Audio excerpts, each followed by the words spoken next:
Thank you so much for flying all the way here to just see my talk. I'm pretty excited about this. This is my first time speaking internationally, and I have a few surprises in this talk. And anyone over here, have you ever wanted to make your own apps?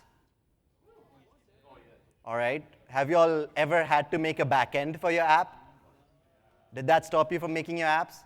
So that's where CloudKit comes in, right? So I had this idea for making a tasks app. Actually, before that, I had an idea for making an education app, right? So just a quick brief intro. My name's Mustafa. Hi, everyone. And I've been building apps for 10 years now. I didn't realize that. It's actually 9. I rounded it up. And I helped ship 10 plus apps, and excluding my own apps. I built an app called Lingo. It was for my wife to learn English, and I had to host the content somewhere. So I was thinking Firebase, but I was tired with Firebase at the time. I didn't want to add another dependency into my app. And then that's how I made CloudKit. And my first app, it died pretty quick. It didn't work out. And I learned so much how to do CloudKit, how to do things right and wrong. So then the second app was Tasks, and that worked out, right? They said 500,000. I say 500K. 500,000 sounds like a big number. And so Tasks worked out, and I learned a lot about CloudKit while building Lingo, and I implement that in Tasks. And I could launch an app in a month. And that was an incredible feat that CloudKit really empowered. And then come to the final stretch, I made Karo. I don't know why I got the accent over there. So I made this app called Karo. And I didn't add CloudKit to it because I was tired of building with CloudKit for 4 years. And now I finally realized if I make my next app, it will be with CloudKit. So yeah, the talk is going to be split into 6 parts. We're going to talk about the basics. We're going to see how syncing to CloudKit works, how fetching from CloudKit works, what are subscriptions. This is not a revenue cat pitch. Subscriptions is how basically you subscribe to changes into the database, right? And then we'll see how easy it is to implement sharing in CloudKit, and finally the cool stuff about CloudKit, right? So the first thing, right, the very basics of CloudKit. If I were to compare it with traditional databases, so in a database you have a row, right? And that row goes into a table, the table goes into a database, right? CloudKit is very similar. So what you have a row, we call it a CK record, right? And a CK record goes into a zone. We call that CK record zone. And that zone goes into a database, and we call it CK database. Genius naming, right? So now let's look at these 3 things, right? So now what are the 3 things actually have? So primarily, they have a lot more things apart from this. So CK record is nothing but, think of it as a JSON. It holds key and value, right? There are 2 things important. There's one CK record ID, which is the ID of the record, and the second thing is the type of the record. So if I was storing a task object into it, the type would be task, just a string, and then the record ID would be the UUID of the task. The next thing is CK record zone. So there are 2 things in that. Primarily, there are the zone name.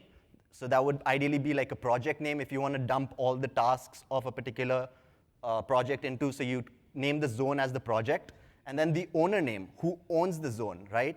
Usually you think you always own the zone, but when you share a zone with someone else could technically own it, and you're collaborating in their zone. Now there are 2 types of zone.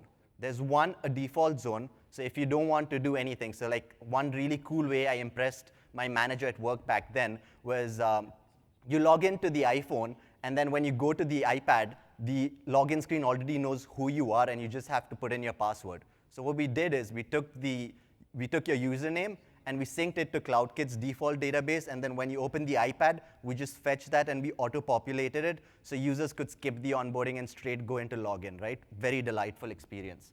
So yeah, and custom zones is when you want more from your zones. So there are a few things that custom zones can do which a default zone cannot. And then the final thing, database. There are 3 types of database. There's one public, private, and shared, right? Public database, anyone can access, right? Any of your users. They don't have to be authenticated. You can set rules to their, if you want them to authenticate, you want them to be authenticated. Then there's the private database, which is only and only accessible by the user. Not even you as a developer can access that outside their phone, right? And then there's a shared database. So if I share something with someone, I think you'll have all seen how you share an Apple Notes app or a reminders folder. It's the same thing. So when you share that, that basically creates a copy of your private database into them and put it into the shared database. So that's something, we'll dive more into that. So yeah. So, and all of this goes up into a container. So a container is basically a unique container where you put all these things in, and an app can have multiple containers. So say if you have one app, which is like a tasks app, the other app, which is a habit tracking app, and if you want to merge these two and make a task plus habit app tomorrow, you could technically link to both those containers and access both those databases, access all the records collectively in one place. It's like app groups. So yeah, now we've spoken about the basics of CloudKit. We get into the next part, which is syncing, right? So instead of putting a bunch of slides of code snippets, we thought, how about we actually build an entire sync layer in Xcode from scratch, right? When I say from scratch, I have helpers as well. So the cool idea that I came up with, I wanted to make a habit tracker app, but that sounds lame. So what I did is I made a bad habit tracker for the purpose of this talk, right? So if you can see, I have two groups, right? One group is called coding, and the other group is called personal, right? In coding, I have two bad habits: force unwrapping of optionals, and the second one is using fatal error. Anyone else have this bad habit? OK, so it's not just me. Actually, I don't have these bad habits. This is just for the purpose of the talk. And then in personal, I have this bad habit of biting my nails. Anyone else? A lot more people, all right. So I don't have that bad habit either. It's just y'all. So yeah, in the code, we have these things where I have this, I just categorize this as the problem. So the problem is coding. Inside that, I have an array of bad habits, right? And then each bad habit can have an oopsie, right? So oopsie is all those mistakes you make throughout the day, right? So this is much cooler than making a habit tracker app, and I hope to get 1, 2 laughs. I've got 3, so I'm grateful for that. So yeah, now let's go into Xcode and try actually building this entire layer out. All right, so the first thing about CloudKit is pretty simple. You go into signings and capabilities. I'm assuming you all already know this. You go in over here, add the capability of using CloudKit. You select the particular container name you want. If you don't want this one, you can just create a new one. Second thing, 2 more things to CloudKit. You automatically get the push notifications capability as soon as you add CloudKit. And the third thing that you want to have is you want to have background modes enabled for remote notifications. If your app is in the foreground, and if you want to know if someone's changed something on another device, CloudKit does that by the help of silent push notifications. Does everyone know what a silent push notification is? All right, for the one person who knows, you want to explain? No, I'll kid, I'll take it. So silent push notifications is how you can send a push notification without the bar, without it showing up on the device. So the device, if it's active, it does know that it has to perform a certain fetch, right? So now going into the app, right? Let's get started with that. So whenever I've created this thing called sync engine, right? I've created this file called sync engine. What this sync engine does is it has to either sync an object, delete a zone, or delete an object, right? So now we're going to try and see how can we do that. Now if you see, each of my object is a CK convertible record. What does that mean? So all my NS managed objects, which is core data objects, I've made them conform to something called CK record convertible. So what it does, it just does the easy thing of making a NS managed object into a CK record and a CK record into an NS managed object. So now if you see, right, for me to build a CK record, what does it take, right? For building a CK record, you need a record type, as we spoke earlier, and you need a record ID.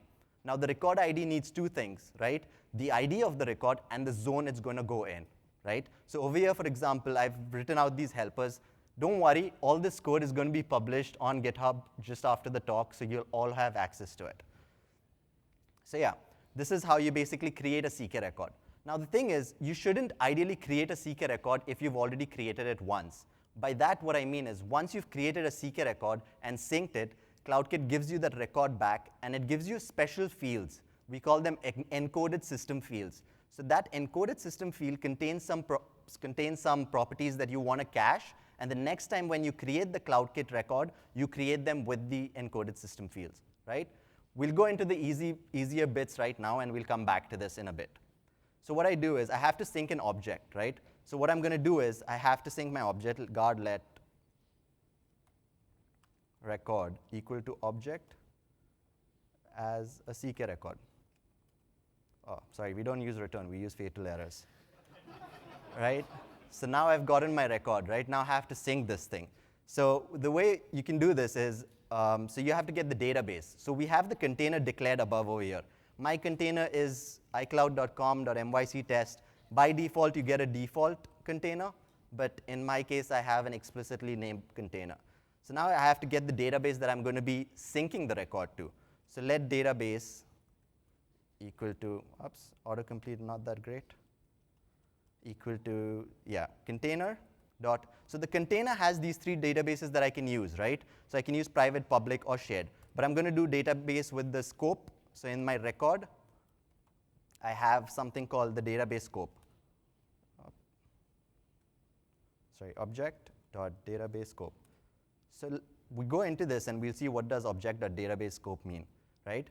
If the owner name is mine, it's a private database. If the owner name of the zone isn't mine, it's a shared database, right? So that's what I've written. So now over here, I'm just going to go container database.store. Yeah, now I have to save this record. Okay, this is the hard part. So try force unwrap, right? Await database save record.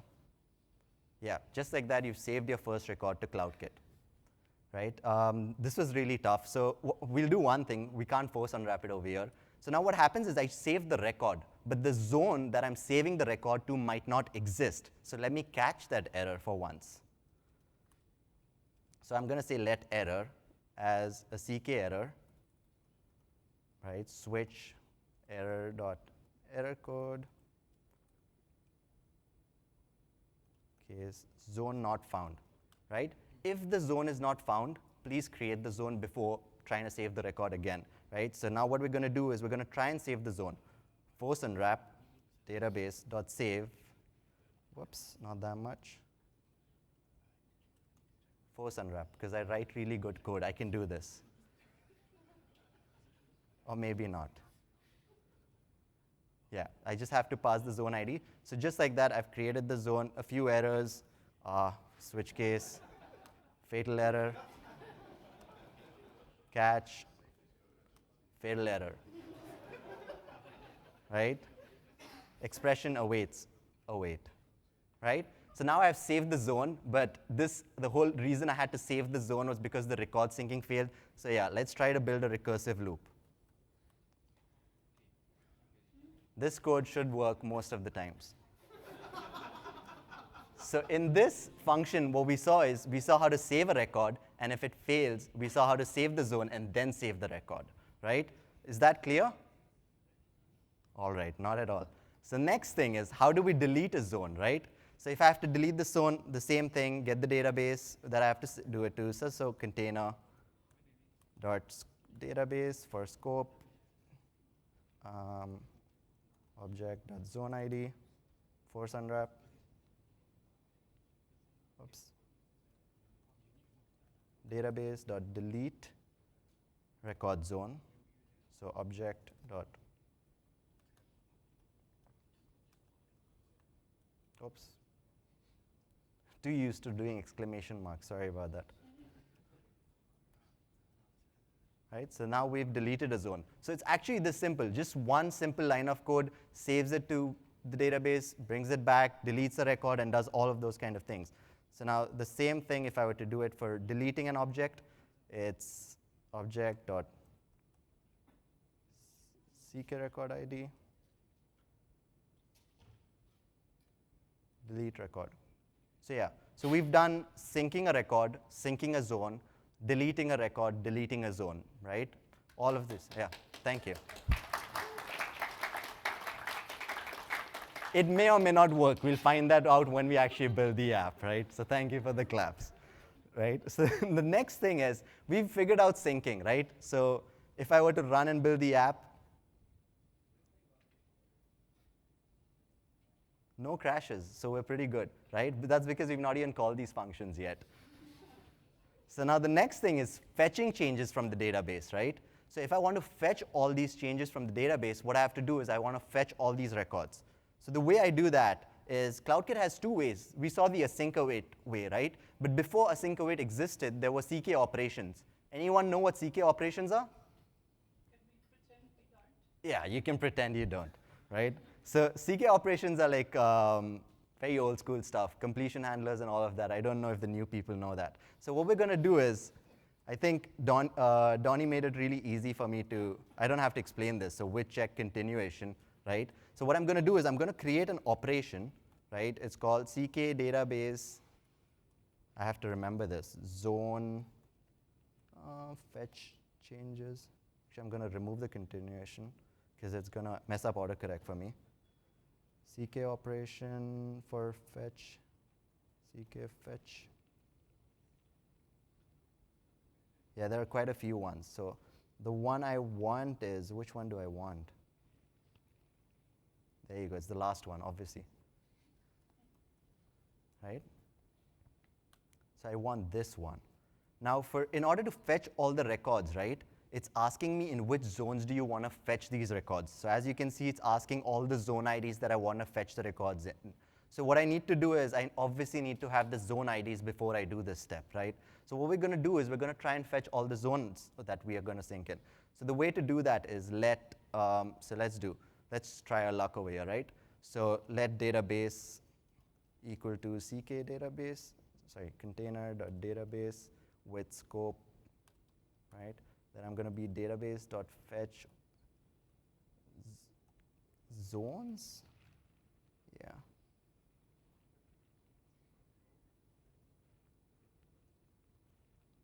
Yeah, record zones for record zones, fetch record zone changes.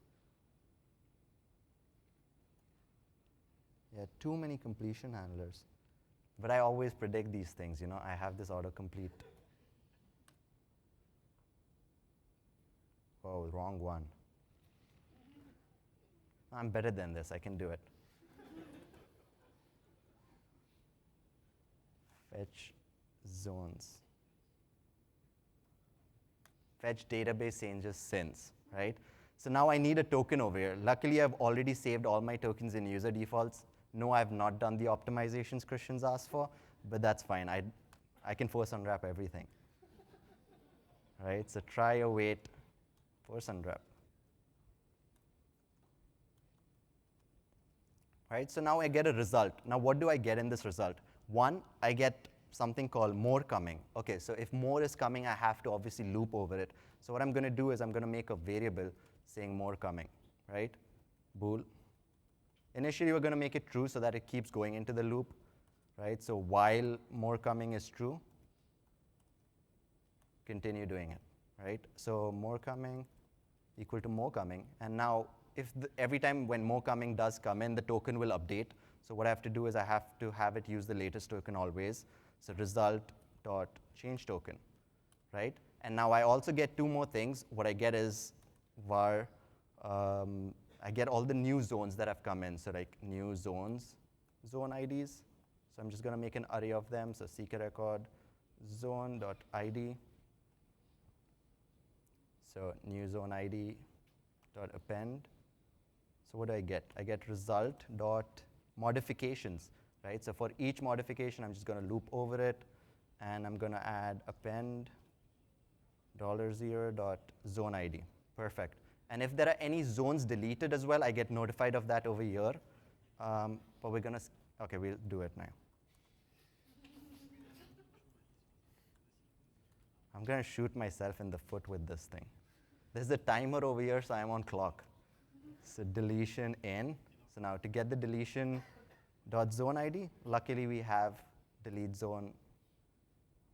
Is it delete zone ID? Yep. I hope I'm calling the right function. Yeah. So I have a helper written to delete the zone. All that function does, which I'm not showing you, is it finds that data from core data with the ID and deletes that NS managed object.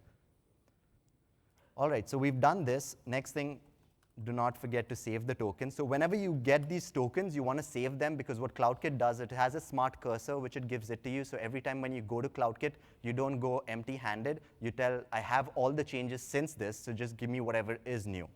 So previous change token equal to token, So now we've gotten all the new zones, but what about all the existing zones that we already fetched, right? So zones in our app are problems. So let me fetch the existing problems, right? So existing problems request equal to problem.fetch request. Let existing problems equal to try force unwrap. Manage object context dot fetch changes existing problems request, right? Now, var all zone IDs, right? Equal to existing problems dot map $0 dot zone ID force unwrap. Actually, no, let's just do a compact map, right? So now I have all the zones. What I have to do to all zone IDs, I have to append the newly found zone IDs. So now I have all my zone IDs. So I have exactly what it's asking me, right? So I have all new zone IDs. Perfect. All zone IDs. Perfect. So I have all the zone IDs. The next thing is saying it needs the configuration for each zone ID. So till where have you fetched the contents of the last zone ID? So let me just try and figure out what this is. So let me just go in. Let config equal to, it's expecting a dictionary of zone ID to this. So I'm just going to initiate it with the empty array. I'm going to loop over all my zone IDs that I found, right? So I'm going to do config, not let, var.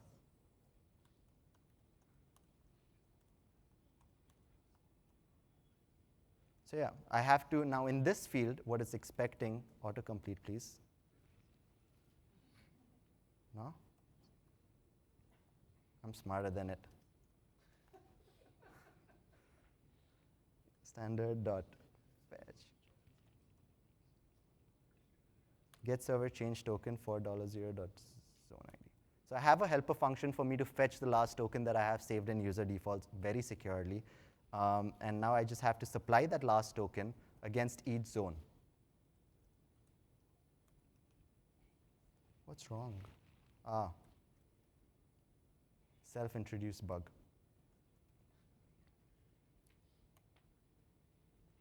Yeah. Slow? Yeah. Oh yeah, perfect. Right. I hope the font is better now. Yeah. So I've gotten all the configs. Now I have to just supply the config here, right? So what I've done in the config is for every zone, whatever was the previous token that I had, I'm supplying that token along with that zone. So whenever it goes and fetches the records from that zone, it uses that and fetches only the things since I've last changed them and not the entire DB again. The reason you don't want to fetch the entire DB again, if someone has any local changes in their core data which has not been synced, you're going to override it with what is in CloudKit. All right, so now we have the operation done. Now operation has old school style completion block, right? So just so that my code doesn't keep erroring out, I'm just going to have continuation.resume. Cool. So now that we've equal to sign. Async. Okay, shut up. All right, so yeah, now we're here. So now in operation, right, what we get is all these completion blocks. So now if a record was changed, right, so result. So what I'm going to do is I'm just going to create an array outside of all records to save. So these are all going to be the CK records that I'm supposed to be saving into my DB. It's empty right now, so let's just start populating it. So now result.get try force unwrap. So in records to save, I'm just going to append.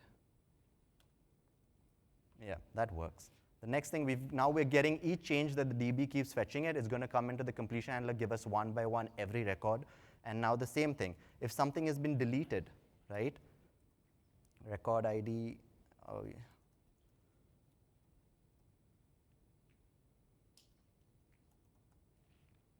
Yep. So yeah, now we're getting each deleted record, right? So now what we're getting against the deleted records, so like records, I'm just going to create the error upstairs, so records to delete. Records to delete is nothing but ckrecord.id, and I'm going to map them to the ckrecord.key we get. So we know locally, like we don't just blindly check on which ID, so we're checking whether a task was deleted. So CK record type will give us whether a problem was deleted, an oopsie was deleted, or a bad habit was deleted. Right, so what I'm going to do is records to delete, the update Oops.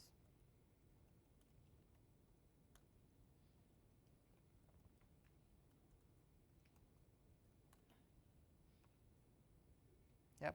So we're done with this. Now there's one thing missing. In the completion handler, we also get the last token that the server returns, right? So I'm just going to do operation dot, yeah. So the token, if it was updated, Xcode complete is really bad. But yeah, we all know that. So yeah. So user defaults dot standard dot save. What did I call it? Set. Yeah. Server change token. So set the new token for the new zone ID so that the next time when I fetch it, it has it for me to do it. Yeah. So yeah, with just that, now we've done our fetching layer, right? So now one thing I have to do is records to save. Save records.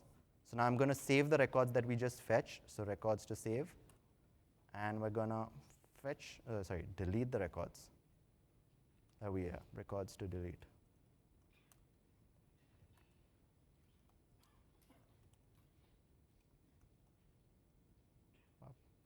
I don't know why even I tried self. Yeah, so I think with this, we actually have a layer which fetches the changes, saves them into the DB. So let me just show you the mystery that's happening at save records, right? All save records is doing. So this is something you have to be particularly careful about with CloudKit. We are usually careful with it with our backend, but we forget in CloudKit. When you get an array of records, they're all CK records, right? If I try to save a bad habit and the problem doesn't exist, or if I try to save an oopsie and the bad habit doesn't exist, right? It's going to not save it locally because I need the ID to exist. So what I'm doing is when I get all the records, first filter out all the problems, right? Save the problems. Because in order for bad habit to exist, it kind of needs the problem. Can you create a task without the project being created first? You cannot. So you first create the project and then the task. So the same way, first I filter all the problems, add them, filter all the bad habits, add them, filter all the oopsies, and add them. It's a weird name. So yeah, I didn't think I'd be saying it out loud so many times. So while typing, it was cool, but yeah. So now the thing is, one more thing. So now if I were to run my Mac app, I think magically all the records that are on my phone, right? I don't think I've shown you my phone. Oh, we did see it. Yeah. So this is my phone, right? So if you see, this is all the data on my phone. My phone has synced to CloudKit. Let's see if the Mac app fetches all of this. Let me check for any bugs first. Fatal error, fatal error. Yeah, I think we're good. So worst case, anything goes wrong, it'll crash, and we'll know we wrote the crash. OK, nothing's fetched. Interesting. I think all demos have had some hiccups, so I'm counting on mine to be there. So like, let's see, more coming, fetch true, result, more coming, change, yeah. Maybe it's the internet, you know? So yeah, I have a good question. I think so. Is this function being called?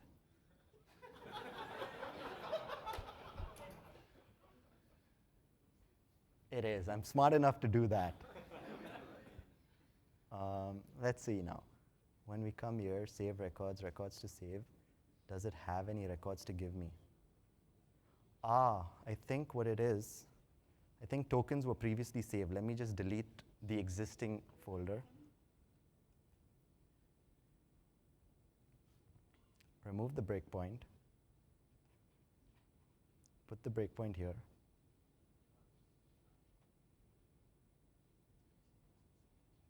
Oh, interesting. So yeah, genius thing, right? Very good. A lesson for everyone to learn, right? I'm lucky I caught it. You see, Xcode is actually completing it for me. I forgot to add the operation to the database. The operation existed, but it never ran, right? So remove the breakpoint. I'm confident now. No, it's not running yet. It's not running yet. Thank you so much. What did I miss now?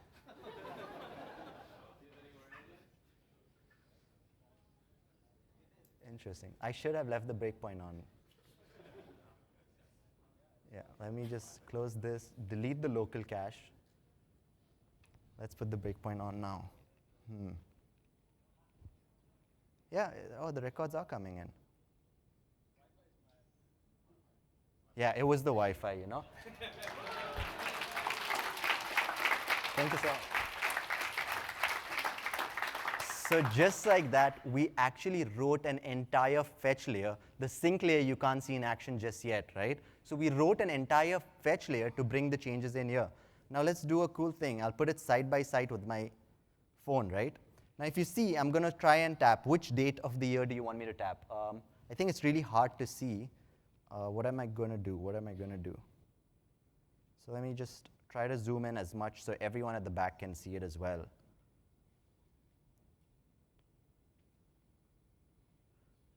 Jan seems like a good day to check, right? You see, so everyone can see 13 Jan on there?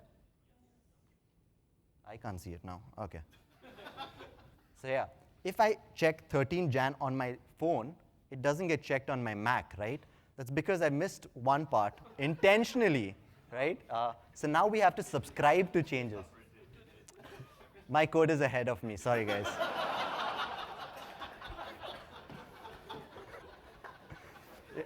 OK, assume that didn't happen. Assume that didn't happen. Right?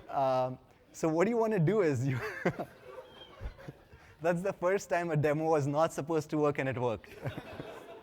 So what you want to do is you want to add these CK changes, right? So I have this thing. Oh man, my demo working is going to haunt me for the rest of the day. So yeah, did subscribe to changes return, right? So what I'm going to do is, if, I always forget this, did not, exclamation marks at the wrong place. Yeah, so if it does not, if it has already subscribed to changes, don't do it. And over here, what I'm going to do is I'm going to create this one really cool thing. This is probably not auto-completing. Come on. This is one thing that I forget the syntax as always, right?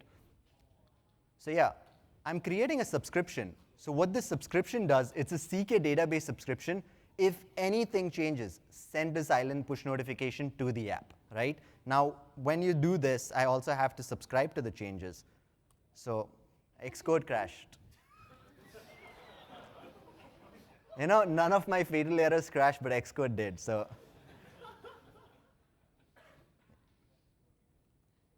yeah.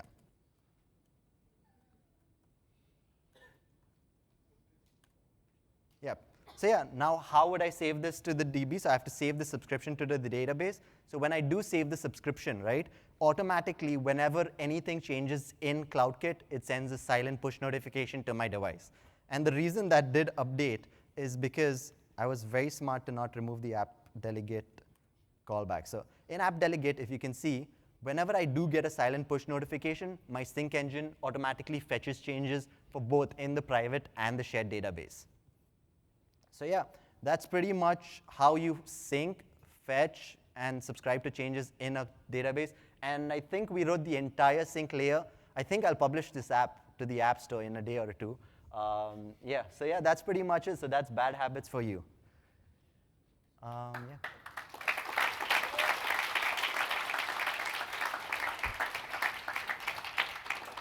So a few things, right? So I just had to show you a few things that I forgot about earlier, right? So when I create a CK record, right? And if I'm how do I create a CK record and add references to it? So a CK record can have title, a string, date, location, and it can have references to other records. The way you do and add references to the other records is by this thing called CK record reference, right? So again, as I told you, right, it's nothing but a dictionary. So you can add almost anything over here. Like I can call it like I'm drawing blank here, my friend, right?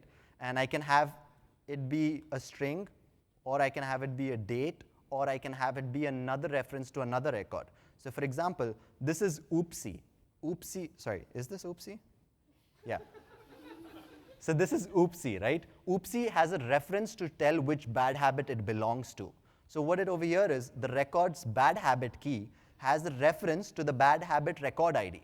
And you can also have set these rules. So the action, if bad habit is deleted, delete oopsie. So it cascade deletes oopsie, right? And yeah, so you can add a lot of things. One of my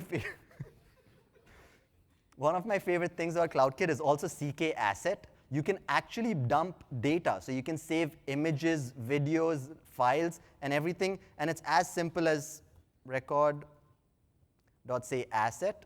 And if I wanted to save an asset, it's just CK Asset. All I have to put is the URL of the file present locally. So with just such a simple line of code, you can sync users, images, videos, folders, any data asset, basically. Whichever can be put in a file, you can sync it. Right? And yeah, I think that's pretty much all I wanted to talk about records. And yeah, so back to the presentation. Cool. So we spoke about problems, HabitKit, and Oopsie. This is very core CloudKit names, right? The next thing we spoke about was subscriptions. Then we've not spoken about sharing, have we? Right? So instead of doing an actual code demo of this, I was too tired to do it. I thought I wouldn't get by doing this. So now the two things. You can either share a zone or a record. It's very easy. In order to create a CK share, you just have to put the root record ID or you have to put the zone ID. And as soon as you do that, you've created your share. The next thing you have to do is you have to save the share into the database, and then you just have to present the share. So Apple has this UI cloud sharing controller that it's only in UIKit, not Swift UI, because parity, right? And you put the share container, and then you present that controller over there.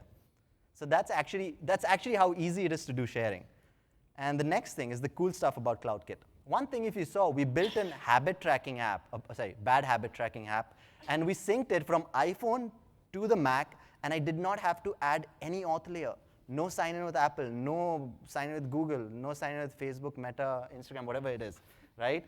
And that's one of the most magical things, because when I built tasks, people would add tasks to their phone, it would magically appear on their iPad without anything. So it felt like magic for them.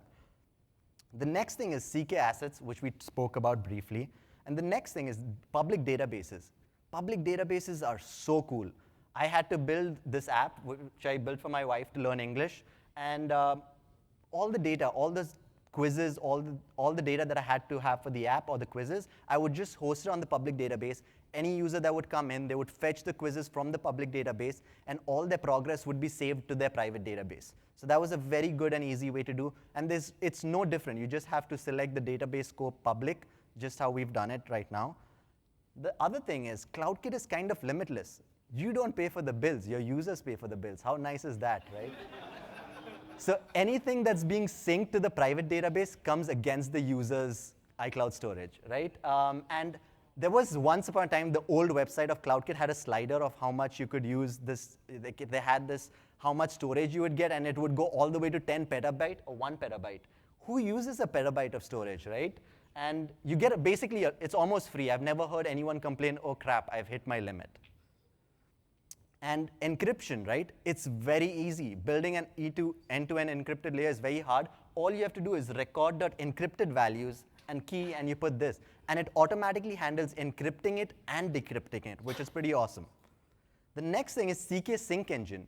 If you think this is complicated, I'm sorry, but if it's complicated, Apple has also made another thing called CK Sync Engine, right? And the console is pretty awesome. So I don't think we have the time to show it today, but do check it out by yourself. And the next thing is people complain, right? Is CloudKit available on Android? Technically, yes, right? There's something called CloudKit JS, where you can you get a RESTful API that you can ask for the same things that the iOS app is getting, but the only thing is you have to get the auth token, which is a little bit harder. With that, yeah, sorry, I forgot the sound effect, the effect was there, right? So these are a few things I wish I knew before I started CloudKit, right? You see that's me. I thought that email address was very cool as a kid. No pictures, please. So the funny thing is, once you create your CK containers identifier, there is no going back. You can't change it, you can't edit it, you can't delete it. So that name stays with you for the rest of your life. So please make sure that you choose a very good CK container identifier. Oh man, this is going to haunt me.